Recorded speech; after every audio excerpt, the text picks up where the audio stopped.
I've made it to the walls of Osaka Castle, and it's just the last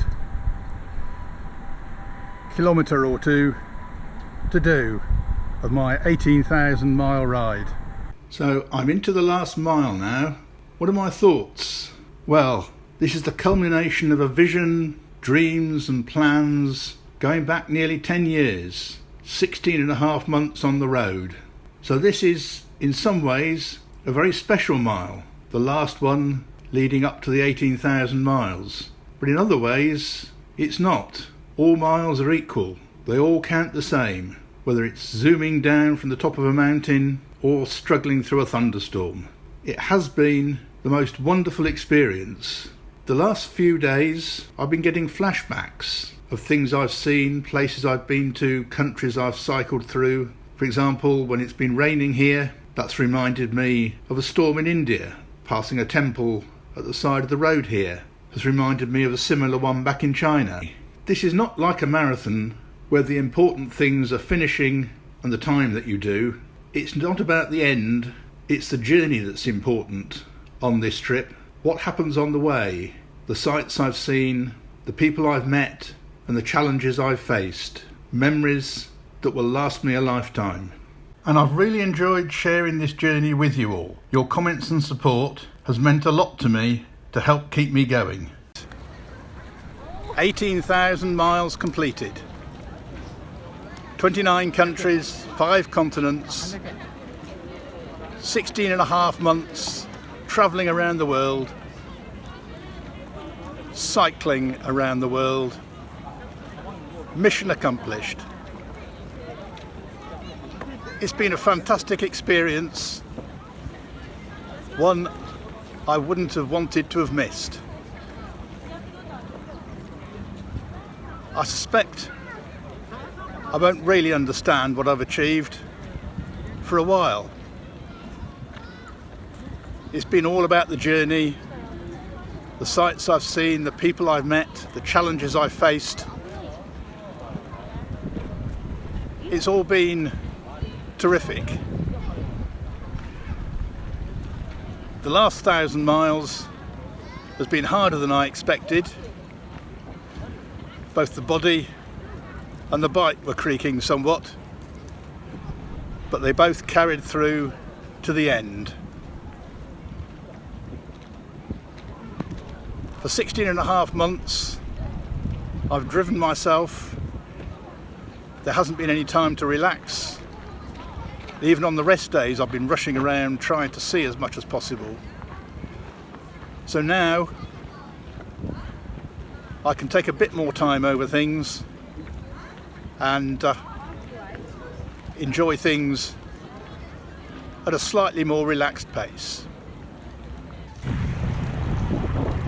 We've just had another violent storm which is starting to go off now, which reminds me that yes, the weather has been a challenge at times in Greece, India and more recently in the US, and Japan's been pretty wet too. Every country I've been to has been fascinating and full of interest in its own way, but the two countries at the top of my list are China and India. India is a country of extremes, extreme wealth, but also extreme poverty, extreme beauty, as well as squalor.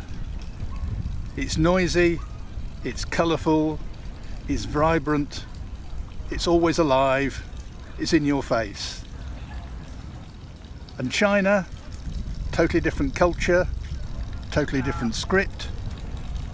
It provided its own challenges in terms of financial, being able to get money. None of the credit cards I had were accepted. Navigation was a bit awkward. The GPS wasn't terribly accurate. But both those countries were absolutely fascinating and stimulating. One of the great things about this trip has been that it has operated on a number of different levels.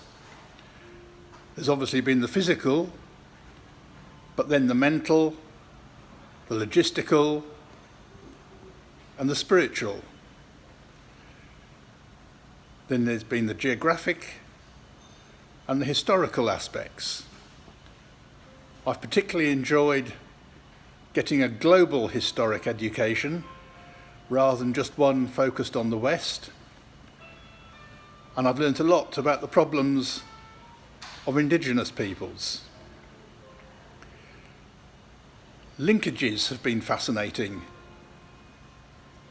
So, for example, a couple of days ago, I visited Hiroshima and was reminded that I passed close by to Los Alamos, the home of the Manhattan Project, when I was in the US, and also visited Einstein's birthplace in Ulm.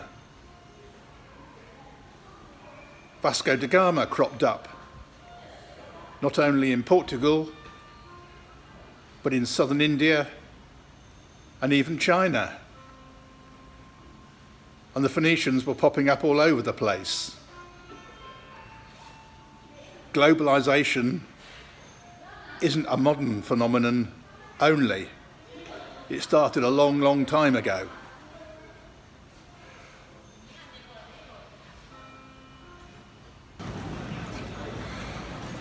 Thank you for your support, which has greatly encouraged me on a day-to-day basis, whether that's been through online comments, prayer, or sponsorship.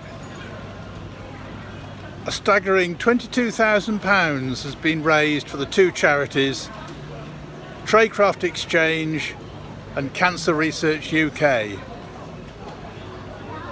And it would be wonderful to increase that even more. Thank you all very much for your very generous support.